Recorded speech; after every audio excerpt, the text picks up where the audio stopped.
There you go.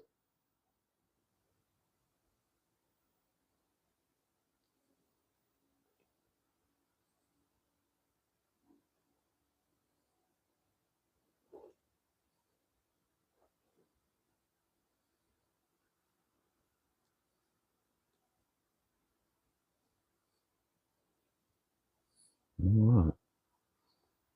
So we not live on YouTube. Let's check Facebook.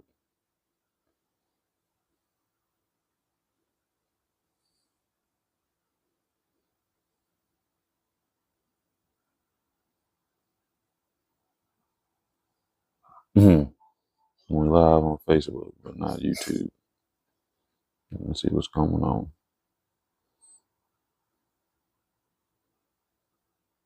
Oh, we live. What?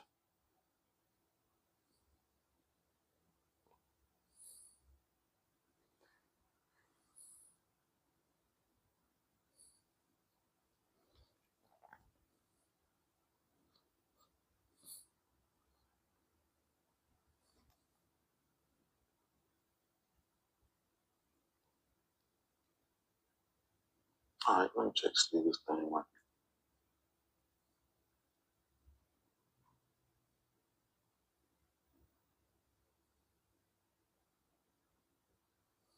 Look on that bitch.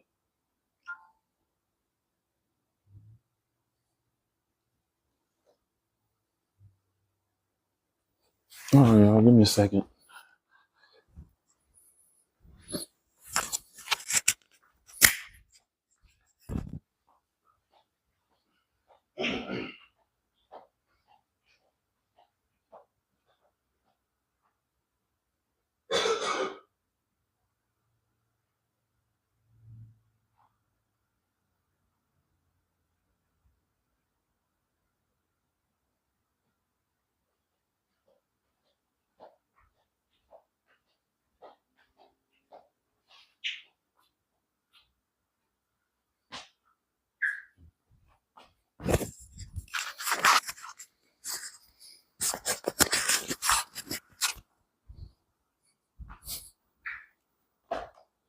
Wrong. What? What you talking about? You ain't talking trash. That's why I'm glad I ain't even see colored people. Yeah, I don't know what it say. Wrong lotion. What you put? I gotta move that stuff because I can't see what that thing says. I'll worry about it some other time. Not today. How you doing today? You have a good day? Tell me all about it. I'm listening ears right now.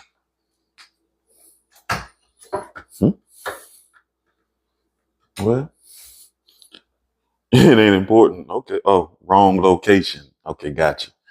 Now it showed that you typed something else. I told you I got to chat for me. Um, right at there's some calendar mess, so I can't never see it. You had a great day? I did too. My day wasn't that bad at all. Especially bouncing up off a birthday. Man, I had a great birthday. You know, I'm gonna talk about it a little bit on Tuesday nights, but looking at my meat. I had a great birthday.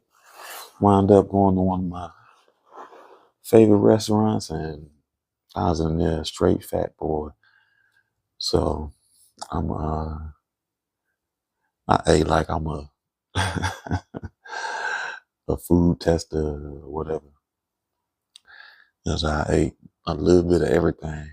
But the most amazing thing is they had squash. And I've never, ever, ever, ever, ever had squash that was, it had like the texture of sweet potatoes. And it was like, they seasoned the squash with cinnamon and stuff. And then, I don't know how they did that, but it was perfect. Like I said, it was like consistency of sweet potato. And then they, dipped them in batter and fried it. Did some wild stuff with some syrup and I never would have thought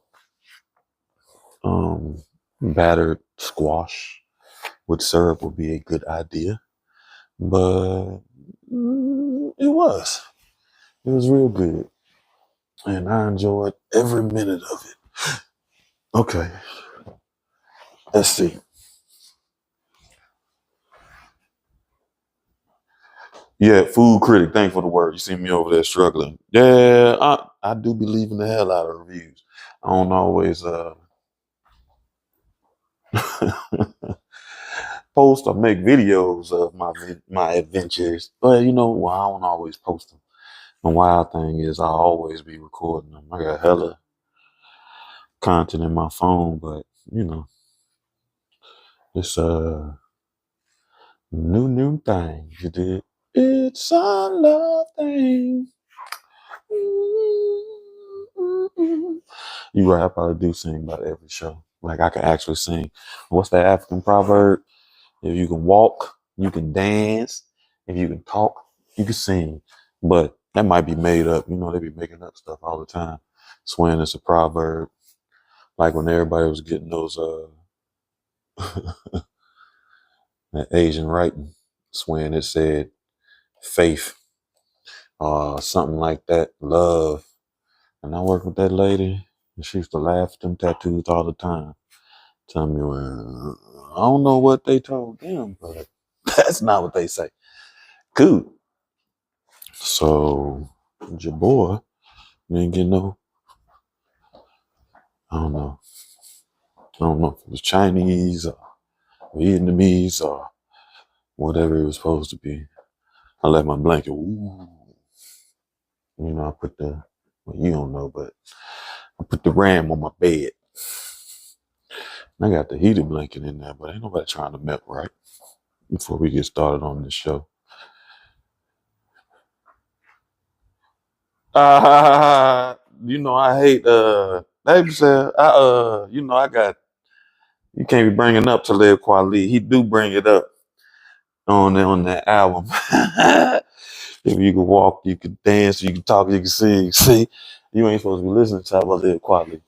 I don't give him no more love since that fool called me a Nazi.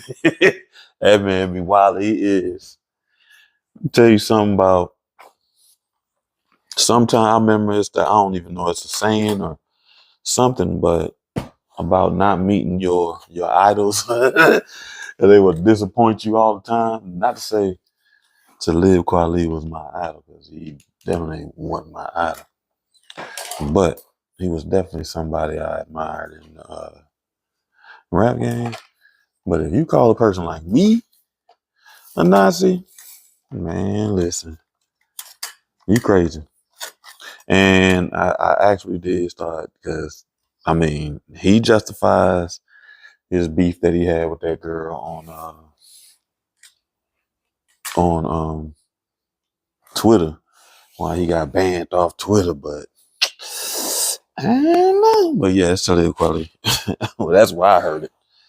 All the other African proverbs I heard, they they be on them little pictures and stuff. Except for when I took Yoruba. See, I'm just in here talking. When I took Yoruba, I don't know if it's I doubt whether it ain't no proverb, keep it 100. But dude gave us Yoruba names. And my Yoruba name is Tomi, Tomi,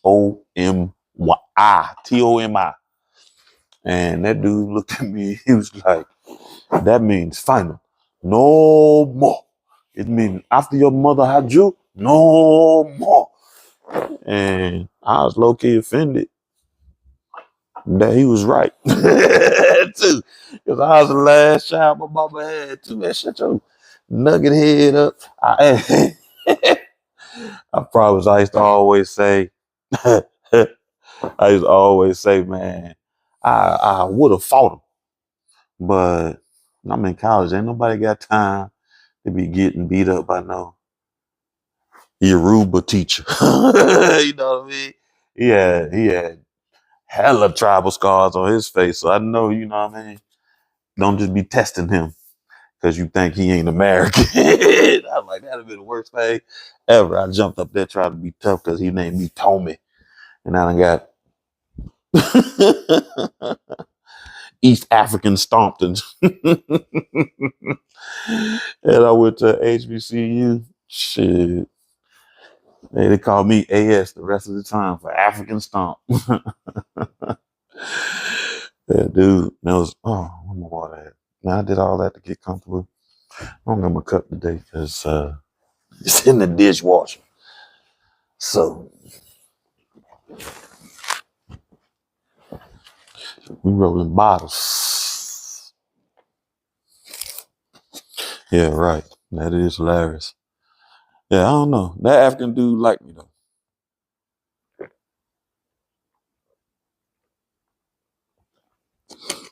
I told you the only Yoruba I can remember,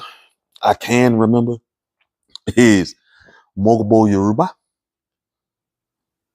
It's been in the dishwasher for 2 days.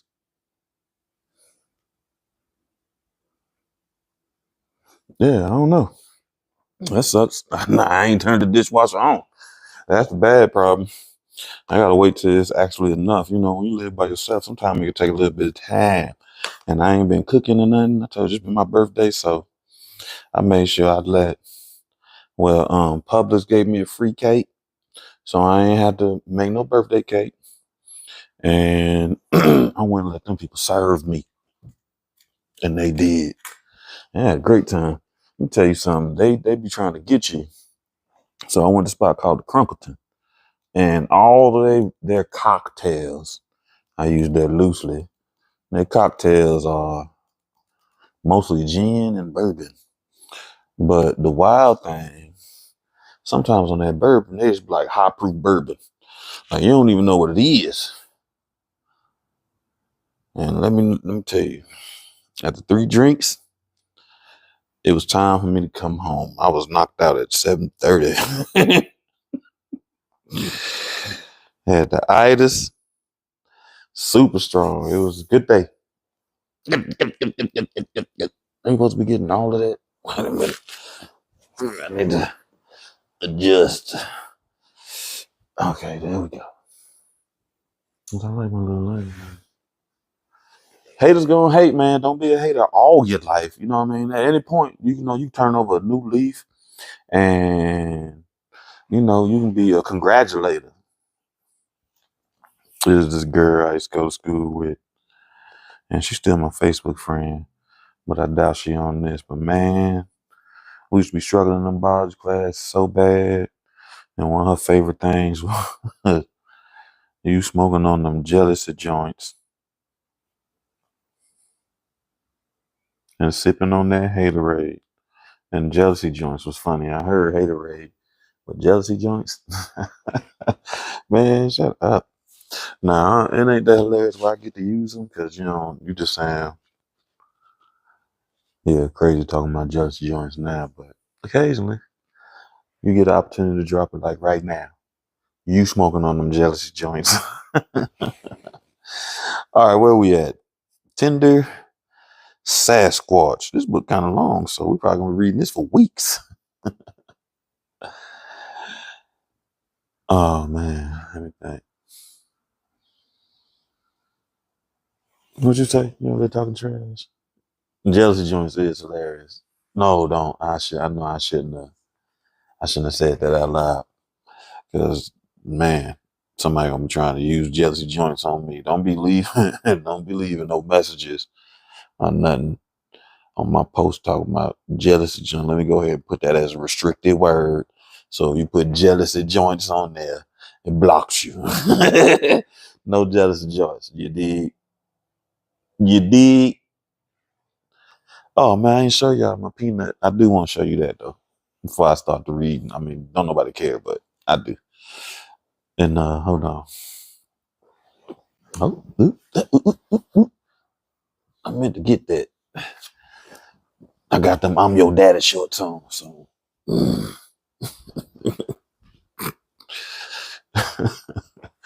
then them little shorts you walk around the house in like you on the track team.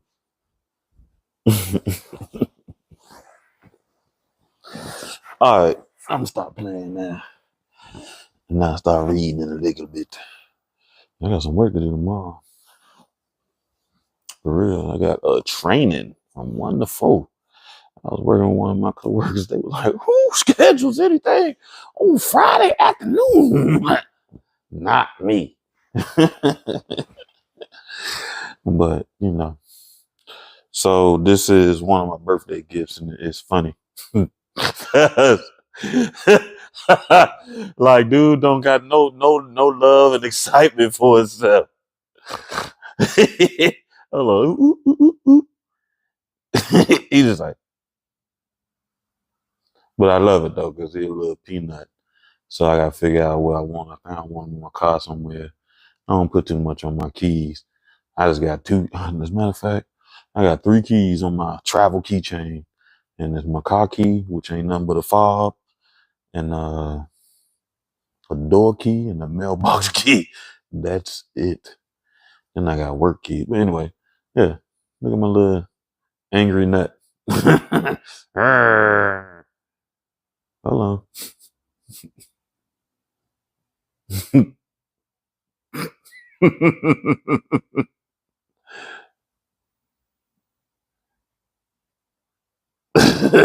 Nonchalant. He looked more like tired of your bull. I'm tired of your bull. Oh, you just gonna sit there and lie to me like that? That's actually the face I make when people lying to me, and I know. You know it, cause right, you know it. You know my face when people lie to me, and I know it. Man, people just be lying to me. Man, I ain't even ask you that question that made you even tell me that lie. But I know that, man. I'm pretty good at math, whether it's words or numbers. If the math ain't mathing, but that's a little peanut. And that was one of my birthday gifts. And the rest of it was food, so I ate. All right. Yeah. Anyway, cowbirds. The first snow of the new year lifted my burdensome thoughts. The snow brightened and cleaned and filled the air with oxygen. I breathed euphoria all the way to work. I was cheerful even though it was inventory day. And there would be cowbirds. That's what I call the unexpected books that we find here and there in the store during inventory. Throughout the year, we are busy feeding the cash register, and we do not notice it when people sneak their books onto our shelves. Sadly, we can't accept these books, home copied, self published, even occasionally handwritten, because they are a logistical nightmare, tangling our system. I suppose they are also cowbirds because we are providing them with expensive with expensive shelf space and nurturing them for free. But the authors leave the works as gifts. I like presents because it's much easier to digitally self-publish now. The cowbirds increase every year. Culled from the shelves, they fill a box. Our store is so tiny that it amazes me that there are so many. I feel for them. What? Call these scribende? Excuse me. Who doesn't have a book in them? These books are signs of life. The opposite, I thought, of a book buried in my yard.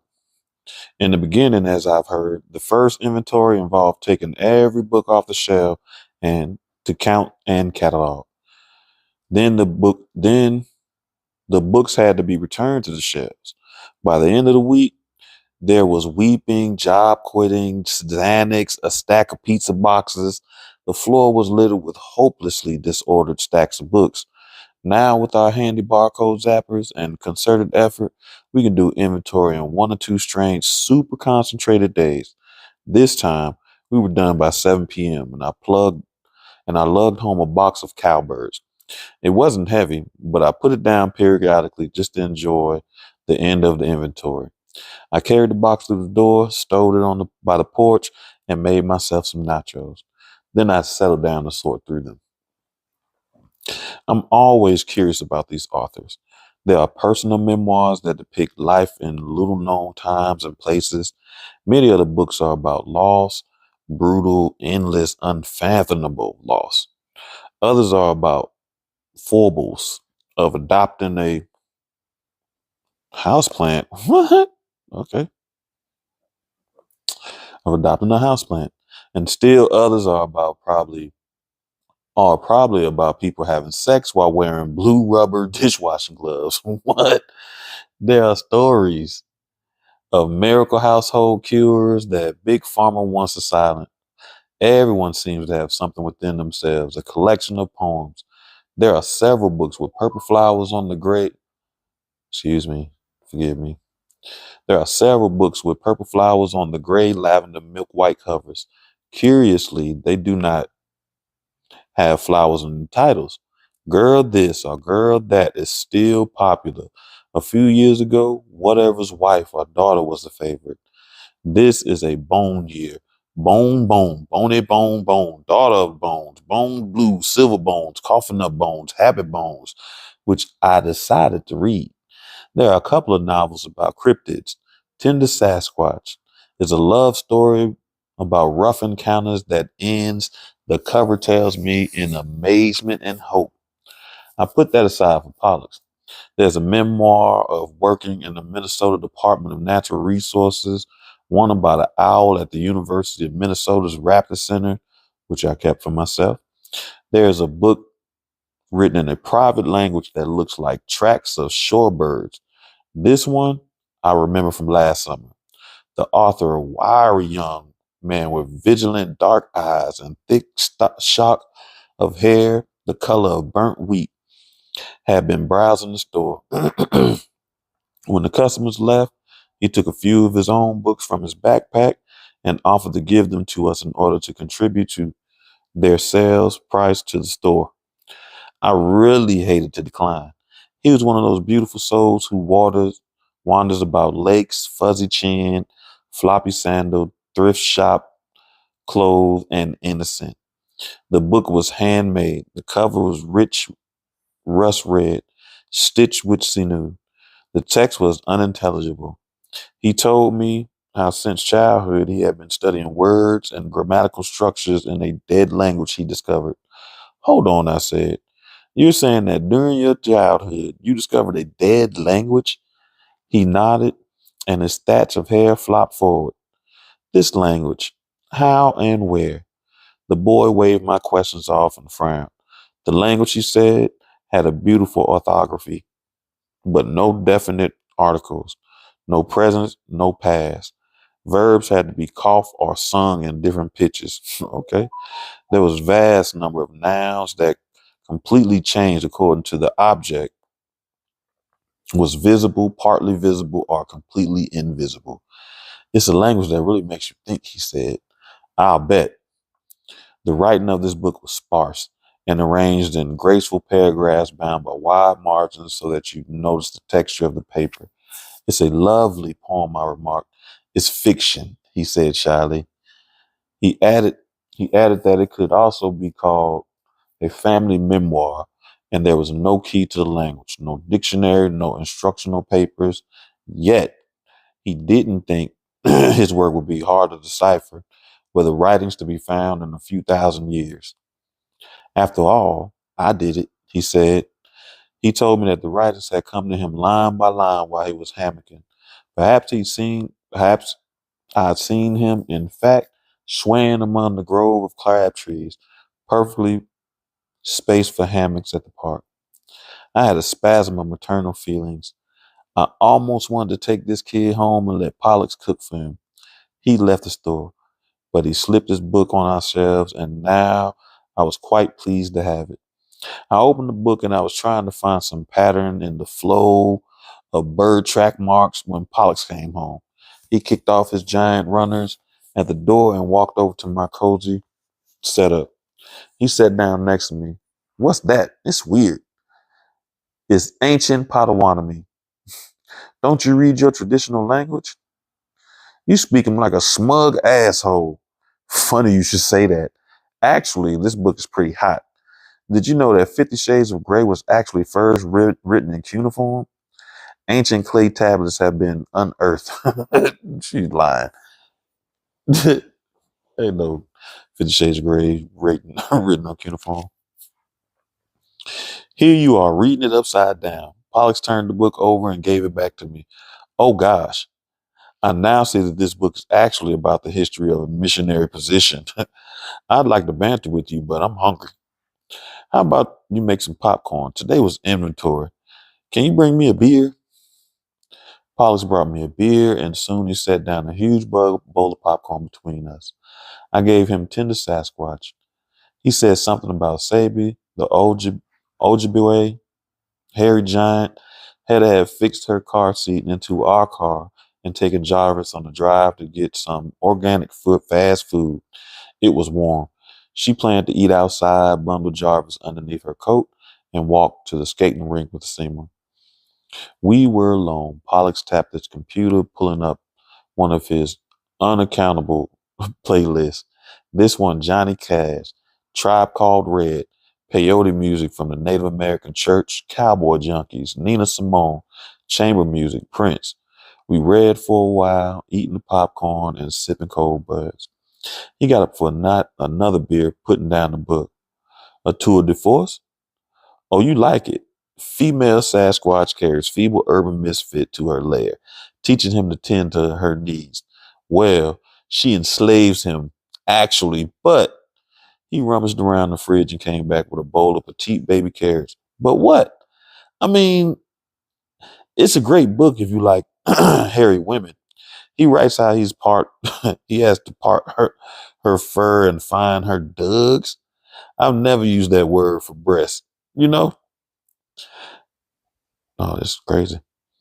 I have given up on my box and was reading a damaged copy of Cool for You by Eileen Marr, excuse me.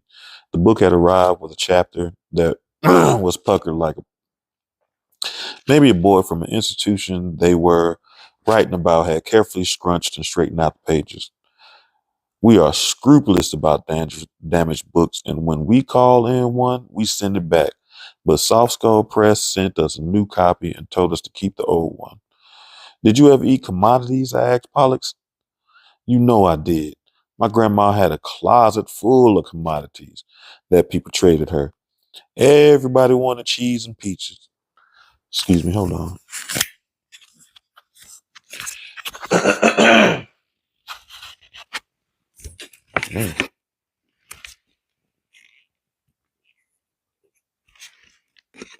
Man, yeah, I'm having seasonal allergies every goddamn season. Oh man, where are we at? Doop, doop. Listen to this. It's from Cool for You. Is there a recipe book for everyone? In America, when it comes down to that, here's something for everyone. A book or a cup of coffee, a bowl of oatmeal, food that anyone would eat when they had finally determined to be in that position that they would eat anyone's food. I don't mean eating from the dumpster. I mean the mechanical lunches you got in school. Those vegetables no one wanted because you could see that they had been prepared for anyone. Extra food. To think you might wind up eating it one day, looking around, the day you forgot who you were. Whoa, said Pollux. After a minute, that's heavy. The day you forgot who you were? Wait up, let me see. He read the passage again. I read this part several times already because it was like that with me. At first, I refused to eat the food in the corrections facility. Then one day, I ate the food I most despised, mashed rutabagas. I wasn't starving, but I ate them anyway. After that, I ate greedily. I drank the weak black acid from styrofoam cups too. A lot of women who had money for commissary snacks, but I didn't. I could feel the coffee and the rutabagas doing something to me that was a lot like eating commodity food. Only until I read this paragraph, I didn't know what that was. These were foods of forgetfulness, and I was soon overtaken by an oblivious calm. The day you forgot who you were, said Pollux, I did lose my scalding wit. As you know, my first lockup was in Thief River Falls. At first, it was hard to embrace the irony. Pollux leaned over and hugged me. It wasn't just thieving. It was grand larceny plus, he said. in his soft, rumbly voice. Gotta respect that. Gov like, right. He's like, don't be thinking you was no little Pee-wee. You was grand larceny thief. Ain't that funny? Dude, I'm trying to make her feel better about herself. Good old Ted. I was touched that he tried to get it reduced to petty. Pollux looked serious, thoughtful. You're not a petty person, he said at last. Anyways, we underestimated Ted. I sure did. He was a hero, but addicted to McDonald's fries, which probably killed him. Ted always tried to eat his fries within 30 seconds of purchase when they're the best. Then he'd buy another bag and slam it too. I was still sad about I was still sad about his death. A lesson for the ages. In contrast, I have wobos, said Pollux, the kind of food that tells you you are traditional. Where'd you get a rabbit? He put his fingers to his lip. Did you snare it in the backyard? I fought a lady Sasquatch for it. If you say Doug's, I'm sleeping in the attics. That word's not a turn on for me. I'm going to fricassee this which kind of sexy word, but don't watch. Green salad. Those crispy potatoes you like. Now put that book down. Pick up a light read, huh? Enjoy yourself. Watch TV. No thanks. Did you ever forget who you were? The powdered eggs confused me, said Pollux. But you know, when she says that thing about everybody in America having a recipe book, I like that. We ate our government commodities, sure, but we had our own recipes. We made stuff ours, and we had food, which is a thing. If we could get there, I mean, to the warehouse, we could get the food. I know you did too. And later, it wasn't like we were all in jail like you had to be, honey. Noko grew squash, corn, all that. We had a garden. Pollux's grandma was the biggest thing I'd envy him for. I had aunties and some cousins, but my mother's addictions had cut us off from our own people. Your grandmother? My grandma. Pollux was a child of an American Indian movement, charismatic apostle man who preached the cause to his mother when she was 16 years old. His mother had not survived the 1970s, and his grandmother had brought him up like an old timer. I love the old ways, he'd like to say, drawing it out like he had some special sage knowledge, nodding all wise-eyed and serene. Can we do it? Can we do it the old way? Later on, I asked him. Maybe we can do it right now, right here. Keep the instructions open, he said, taking the unreadable book from me and propping it against the pillow. That's okay. I'm really hungry. Pollux got up, dusting his hands against his pants. I got covered. Tender Sasquatch, he said, walking to the kitchen. Laurent. One day we had every kind of snow. First, there was gorgeous, slow down draft that turned into a whiteout ground blizzard when the wind came up. Then the sun blazed out above the ground blizzard and provoked strange reflective intensity. The wind died down, and now the snow was big, lolloping masses that built up on every surface. At the last snow, yeah, at last the snow ceased, and the world was white, deep radiant. Now at last, with the snow sealing the book into the earth, I thought maybe I'd be able to put these events in order.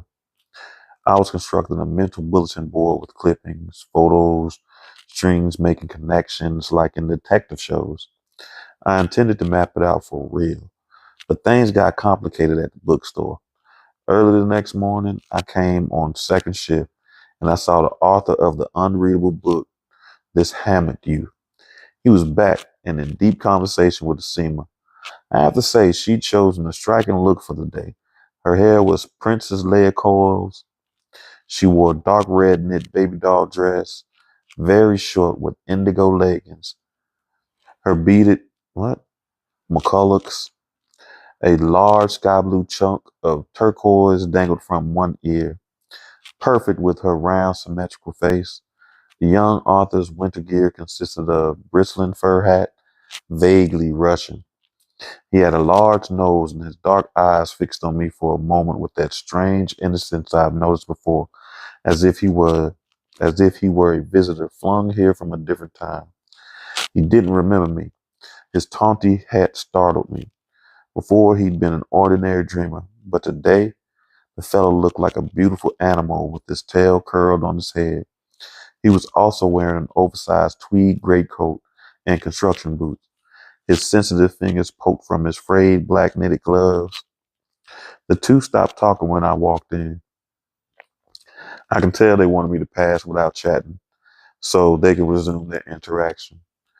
As I shelved the books that had been received into the system, I couldn't help hearing little snatches of their conversation. Asima was talking. White people can't be decolonized. I mean, as historical colonizers, you can't claim that for yourself too. Come on. Don't you see Pascan? I'm Metis or French and also Irish. We were colonized by the British. Do you speak Gaelic? Is that book Cree-syllabic? The one you gave me with the really intense geometric shapes. Asima paused, slapping a book. Are you actually from Ireland or did you grow up in Metis? Did you grow up in Did you grow up immersed in any of your probable cultures? Define immersed. Like you're in it all the time from the beginning. Did your parents come from Ireland? My great grandparents, there was a famine. You ever hear that? Sure, maybe, but I don't know if you can call yourself indigenous unless you personally suffered from colonization. I remind you, I'm Metis, said the young man. You sounded iffy on that, said Asima. Fur hat shrugged. What about you? Do you speak Dakota? I'm not fluent, but yes. How about your name? I have three Dakota names. I have three names, Dakota, Ojibwe, and English. Which one is English? Asima, of course. I sneaked a glance at her because that wasn't true. Asima is the Ojibwe word for sacred tobacco. She was heavy into her interrogation and opened her mouth with another jabbing question, but he tried to turn the tables on her. So what's up with you? Are you actually from the reservation? Did you grow up with both of your cultures, immersed as you say? I grew up here. There's tons of cultures in my family, so shut up. The two poked around a while, murmuring about books, opening and shutting them. And in a while, she asked his name. My mother named me Laurent. My dad wanted me to have his father's name. And what was that? Jarvis. I loomed out of the young adult section to take a closer look at the fellow who had mentioned my wee idol. See, now his name makes sense, Jarvis, because he grown. That little baby, Jarvis. I think Laurent's okay, said Asima with an offhand shrug but sideways glance. They continued to meander around the store until some undetectable way it seemed they had agreed to meet again, and he left. For a while, I worked alongside Asima silently, staring into the computer screen and between customers responding to online orders. Jackie came in, paced across the floor, vanished. What do you think? Asima said. Of? Laurent. Not much. Turns out I have one of his books. I hoped it was Gaelic or syllabic, but no. It's this language he says is much older than Gaelic. He told me it's fiction. Did he tell you the plot? He says about a boy who admires a girl working in a bookstore, but is too shy to approach her. When he finally does, turns out she likes him too. My heart jumped. I gave her a sharp look. I was gripped by instant fury. What a line. I kind of liked him up until that. You still like him? I said in a way that made her seem to step back, adjust one of her head buns, and say, so? I was in stew. I was sure, okay, I'm looking at time. I was sure Fox like boy was the nameless father of Hedda's baby. How you be sure? The secretive hammock boy. Oh, because he is writing a book like old girl boyfriend is. Jarvis baby, like Jarvis daddy is. Oh God, baby, he is. That'd be wild. The secretive hammock boy. I'd been drawn in by his innocence, which I now suspected was fake. When looking at Asima, there was an avidity in this fellow's eyes, a sense. I tried to tell Pollux later. Not only had he mentioned Hedda's baby's name, Jarvis, but he also sketched out a flirtatious plot synopsis tailored for Asima the way Hedda's had been for her. Now, everything about him disturbed me, even that fur hat. My husband had come by to pick me up. I stayed after hours to fill online orders. Pollux and I left the car at the store and walked the night snowy streets. Halos of frosty air hung around street lamps. In addition to those coincidences, which I must say couldn't possibly be coincidences, I don't think he's safe. I said, this Laurent was waiting for a seaman to get off work. He was waiting outside. When they were in the store, he followed her in a certain way. It seemed to me that there was something so lurkish about him. But maybe I'm reading too much. Oh, being lurkish is perfectly normal, said Pollux with a fake concern. I'm just sorry you had to witness it. Not really. It was sort of vulpine. I mean, it wasn't curious, cute animal like you think is normal. It was more animal. I don't know how to take that. And you're acting like a mom, so suspecting. Pollux raised his eyebrow and even started to shake his head. Don't tut-tut me, husband. He stopped. You probably have the best intentions. I nodded in agreement. Sometimes they do the worst harm. I thought immediately of Flora. Okay, I'll try to pull back. Yeah, my mama say, road to hell is paved with good intentions. Intentions don't matter, just outcomes. Do, do, do.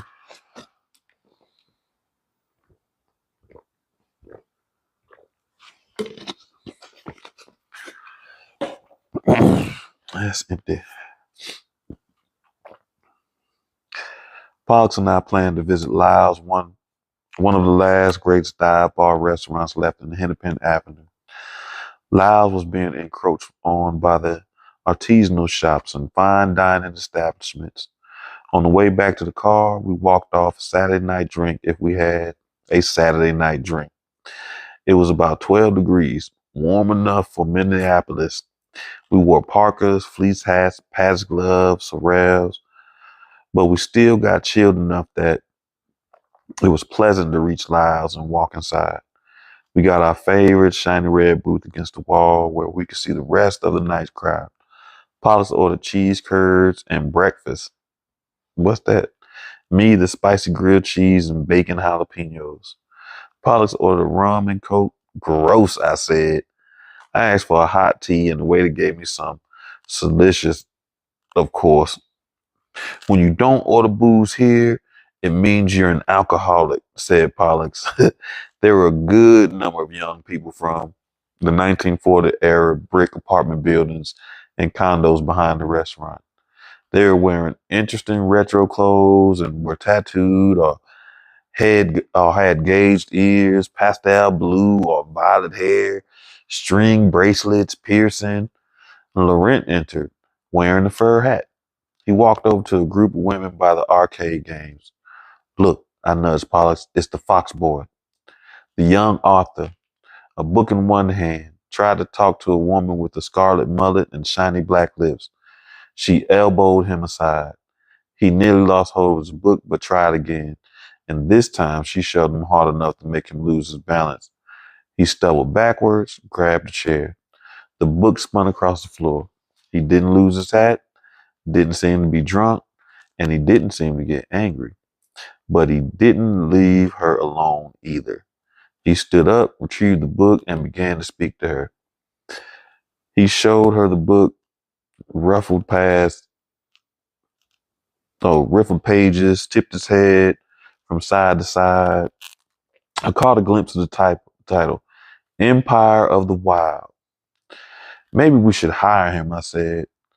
I like his salesman passion, his taste in books, and it was excellent, but he is still suspect. Our food came, the waiter obscured the drama, arranged our plates of fried stuff, eggs and sausage, and ketchup bottle. When the waiter left, I saw that all of the young people in that group had disappeared. Should I say something about Fox Boy? I mean, Taheta? Or maybe Asima? Pollux gave me that critical stare. Weren't you just going to hire him? Besides, you agreed to lay off this fellow. I said I'd be tolerant. That's all. And if we and if we all sold books that way, we'd be shut down. Pollux shrugged and shook his head over the cheese curd. Stale grease. That Fox Boy is stale grease. Lose again, said Pollux. Keep your nose out of it. It's not like he got engaged to Seema, right? And if he was Jarvis' father, he would be staying with us. Why do you think that? Obviously, he's avoiding his responsibilities, slinking around.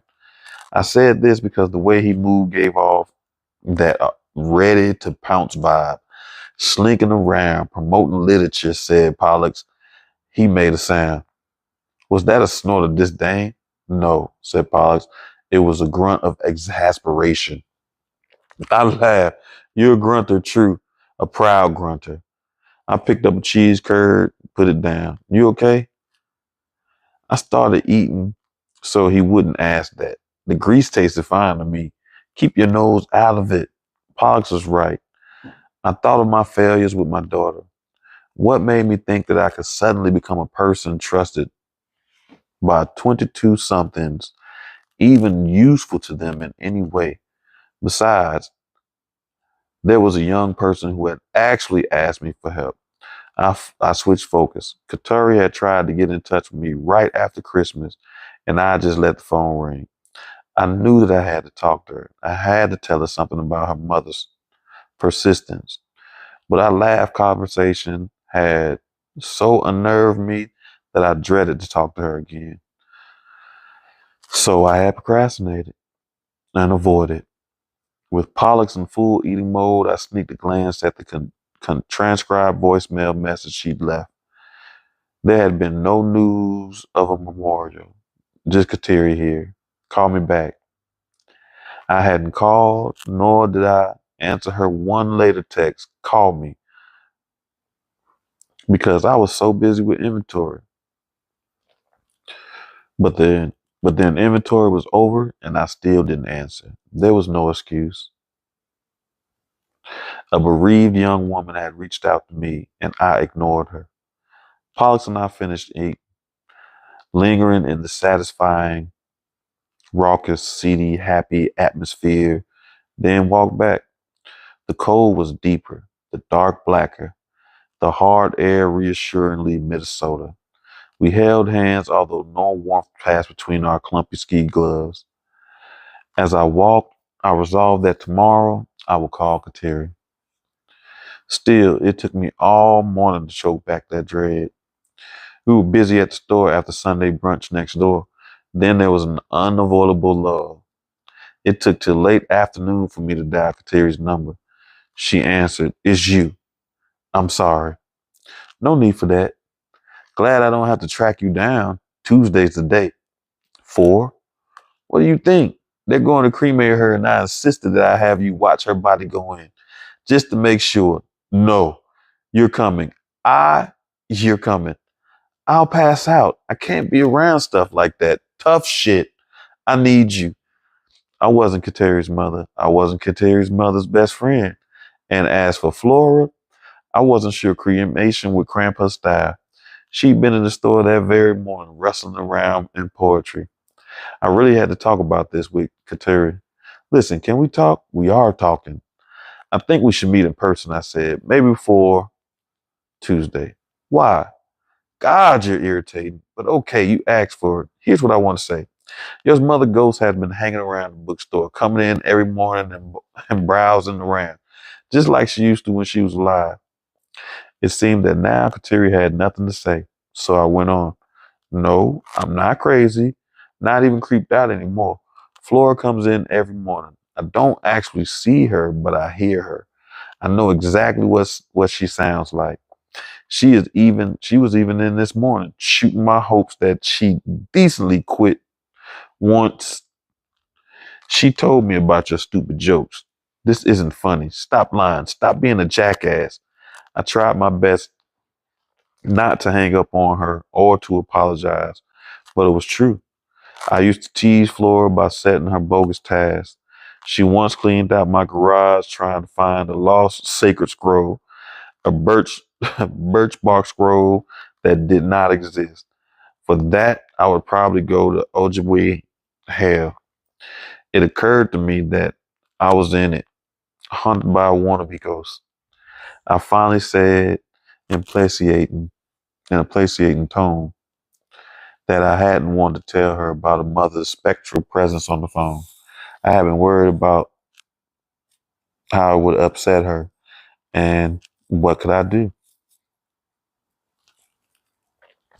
You come to me, you come with me to get her cremated, she said in a slow, sad voice, to which it was impossible to reply with any word but yes. All right, let's see, purgatory. Okay, let's see, 100 degrees. Purgatory. Pollux had gone off to the ceremony, taking his pipe, his drum, his eagle feather, his medicine bundle, and 2 large pots of cooked wild rice. He had left me a full wrapped container of wild rice, which I ate standing over the sink, both nutty and silky, I thought. This sort of eating was demoralizing. I seen my mother do this, and it was a sign to me of desolation. It made me feel crummy, and I lost like the day I lost myself. At least Hedda didn't see me. She was exhausted, always taking naps with Jarvis, staying in her room a lot, maybe just avoiding me. Our job reviews are casual, mostly a chance to catch up. Louise had asked me over to her house about a week ago, so I went over. Anyway, I did not want to be alone with the prospect of tomorrow's cremation. I texted her that I was on my way, but she ain't answered. I expected her to come out of her mysterious warren of office rooms with that tense WWDWW, disturbed while writing, look on her face. But when I knocked on the kitchen door, I heard a muffled and I entered. All I could see is Louise was the top half of her that was not in the cabinet under the sink saying, fuckity fuck, fuck, fuck. I waited. She emerged, an old sock in her hand. She threw the sock away, thrust her fist up, and cried, as God is my witness, I will never hide Halloween candy under the kitchen sink again. She dropped her fist and looked at me, still a bit crazed. At last, she focused and laughed. Sorry. That was an epic amount of mouth shit. Tookie, what's up? You invited me over. Oh, yeah, of course. Come on in. I shuffled off my boots. I wore thick wool socks because, in spite of the many rugs on our floor, it's always cold. How's the job? She asked me once. Let's leave that for later. I'll make a fire, said Louise. There's a bank of votive candles in the fireplace. Once lighted, they flickered up into the tiles. It wasn't a real fire, but I didn't want a long explanation about why she didn't build real fires in her working fireplace, so I said nothing. The candles were pleasant, and at least it gave the illusion of warmth. I should have one of those little tin boxes with coin slots she used, the kind that they have at old churches to pay for the candles. Get somebody out of purgatory. Maybe Flora, I said. Think she's in purgatory? It's possible. If by purgatory you mean the package station at the store, I often feel like I'm stuck there. But no, she's in the crematory, and tomorrow I have to go over there with Kateri and make sure all goes well. That's good of you. I'll make tea. She went to boil some water when she sat in the drafty living room drinking ginger lemon as the light went blue. My heart was weakling, sinking because I'd mentioned Flora. I tried to rally. Now was the time to talk to Louise about the rest of it. Everything, the book, the killing sentence, how Flora was still there. Were we rational, alone, solving no big crisis? There was calming tea. But of course, I found it daunting to launch such conversation. At last, I decided there was no choice. So, I've never talked about my past to you, but I think Flora might be haunting me because of it. I went to prison because I stole a deceased person's body, a guy named Boogie. My original sentence was 60 years, and please don't tell me that was a stiff sentence. Louise opened her mouth but looked embarrassed and only said that was a lot of years for stealing the body. There were factors involved, I went on. I moved him across state lines, and the kicker, he was wearing drugs. I began immediately to babble. But I mean, the more I found out people's sentences, the more random I realized sentencing is. There were baby killers who only served 7 years, and women who killed abusive, kill or be killed husbands who were in for life. There was a woman who bought a gun for a guy who used it in the murder. She got a longer sentence than the guy who pulled the trigger. Right. They do be random. I paused because something had turned on in Louise, and she was listening, not in a normal way, but with the offhand efficiency of a goddamn human tape recorder. I know that's right. I don't know what that is, but those times she did this, I could not stop talking. It was an effort to pull back and remember there was something I needed to ask her. So, Louise, I said, I want to ask you about why some people are troubled, even dead, why they refuse to leave. Jackie referred to those people who resist death. That's most of us. It's more than that. Flora won't stay dead. Can you please tell me why? Oh, God, this. Oh, well, okay. You've heard of Ruggaroo? No. It could be a Ruggaroo sort of thing.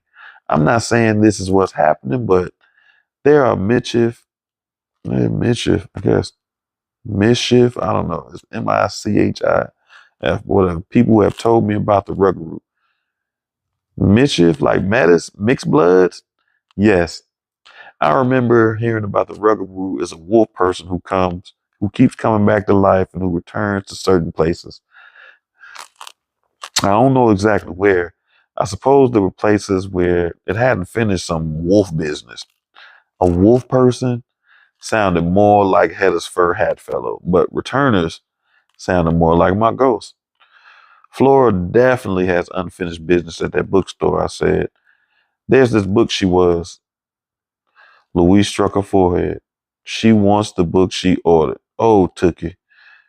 She wanted In Mad Love and War. It finally came in, but of course I took it from behind the counter. You think she came back from the dead for a book? Not just any book. Wait, seriously? Luis brooded into the flickering lopsided candles. It bothers me that Flora could have died reading poetry. And here I was, selfish, and took the book just when she needed it most. Forget that. I'm in such a hog about books, about everything really with Flora. But she betrayed history. Stop it, Louise. She died from reading a book. A book killed her. People die from reading books? Of course. What I'm trying to say, books aren't meant to be safe. Sadly or heroically, depending on the way you look at it, books do kill people. In places where books are forbidden, of course, but not here. Not yet, knock on wood. What I'm trying to say is that the certain sentence of the book, a written sentence, a very powerful sentence, killed Florida. Louise was silent. After a few moments, she spoke. I wish I could write a sentence like that. That's crazy. All right, well, let me see. Maybe I'll leave a little bit more. 700 degrees. Do. All right, I'll read a little bit more, 1700 degrees, and then we're going to wrap it up. So like a little half chapter or something. Oh man, drink all my water. Lo siento. 1700 degrees. Flora had squirreled away money to be immolated at the crematory at Lakewood Cemetery. Not knowing this, Katari had chosen the first crematory, the one that mixed up Flora's ashes from an online ad. So much for Yelp, she said disconsolately. Now, Kateri said, it was like her mother knew and refused to go there. I suppressed my reaction. It turned out Flora had loved to walk in Lakewood. I knew nothing about it. Kateri said the place was set up to be a non-profit, but getting there buried there cost a pile. The proceeds of the cremation went to keep up the acres of calm trees and meditative roads that wound up and down the gentle snowy hills and among the dramatic monuments of the last century. Flora probably liked the massive granite headstones and the stone statues, calm and melancholy, now against the snow and snow-dusted trees. The whole place was very surreal, barren Minneapolis. So maybe for Flora, getting cremated there was aspirational. That old serial barren Minneapolis was her true and actual heritage. Of course, she also may have known that the Dakota leader, known in English as Cloudman, is said to be buried nearby. We entered an eccentrically beautiful rolled stone chapel. The ceiling was high with recessed lighting, craftsman styles pillars. It was all right angles and careful colors. Not comforting, but not awful. We sat on one of those couches and waited for Flora's body to be brought out. She'll be in a plain wood box. That's what she wanted. Mom once mentioned that she wanted her ashes strewn in the lake, but she didn't say which lake. Another time she said she wanted to be buried in the roots of a tree. Graves to groves, I mumbled, remembering my impromptu business idea. I'm getting dizzy. So am I. But this place is super normal, right? For a crematory? And yet, we're still dizzy. The attendant wheeled Flora's body in to the viewing room. Maybe this was unusual, but Katara needed to make sure. I got that. We followed. We removed the lid of the box and set it on the table. Then he stepped away and put his hands behind his back. He stood against the wall. We stood by the box. Katori lowered her gaze to her mother's face. It's not so bad, she said. You can look. I glanced down, but unfocused my eyes so that Flora was a harmless blur. This was not a time I wanted clarity. I know that's right. I'm crazy, Kateri asked in a low voice. Does she look younger? So then I had to look. Flora's large, soft, pretty face had lost its eagerness. Of course, she was hardly looking forward to what came next. She did not have Budgie's otherworldly severity. However, she seemed to have gathered herself, prepared for what was to come. The immolation, the pulverization, the being poured into a much smaller wooden box, the being carried away from this place. Her inanimate bravery squeezed my heart. Did she look younger? I tried to tell Kateri that it was the way death relaxes all tensions, for she certainly did look younger, remarkably younger, in spite of the long refrigeration. I stepped away in the fears of mental disruption. Kateri stood beside Flora, staring at her mother in stricken silence, moving only her lips. She was praying, I thought. The suspense went on for some time. Finally Kateri gave a nod to indicate that the attendant should take her mother away. Thank God. I averted my eyes from Flora's disturbingly youthful face. Kateri followed the attendant out the door. I had no idea whether the actual cremation happened there or somewhere else, or how long I had to wait. Forget that. Sound like I'm in New York City, right? I don't know if you heard that, but alone, alone, I had to get out of my surroundings the way I used to in prison. There, I had learned to read with a force that resembled insanity. Once free, I found that I could not just read any book. I had gotten so I could see through books, the little ruses, the hooks, the setup in the beginning, the looming weight of tragic ending, the way at the last page the author would whisk out a red carpet of sorrow and restore a favorite character. I needed the writing to have a certain mineral density. It had it had to feel naturally meant, but not cynically contrived.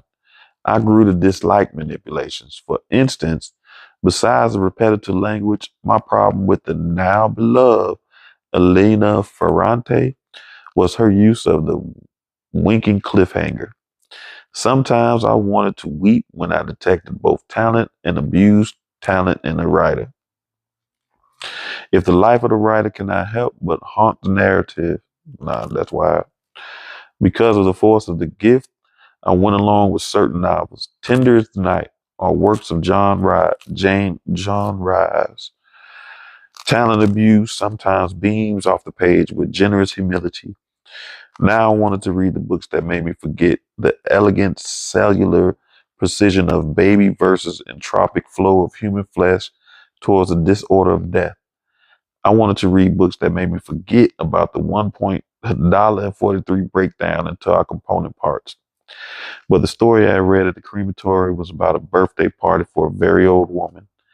The story, which was by Clarice Lispector, ended with an unavoidable line. Death was her mystery. I like that.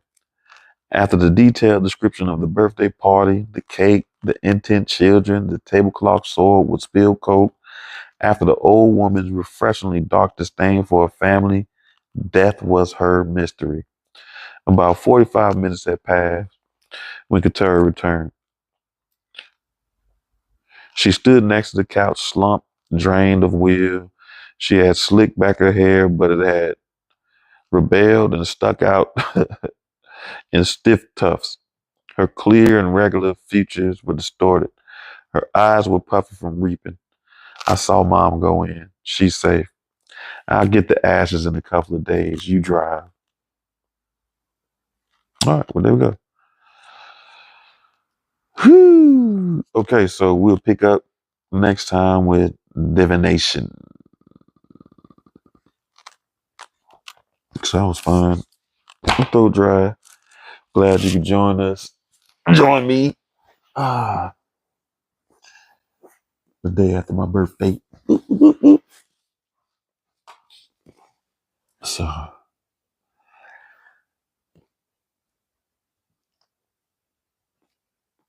all right. So, we got Tuesday.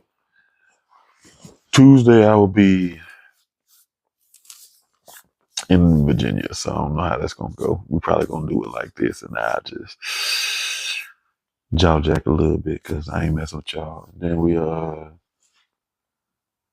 dang, Tuesday and Thursday I'll be there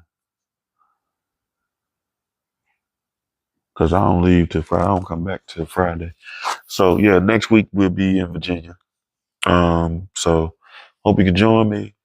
Glad I thought about that, so I know to bring the book with me.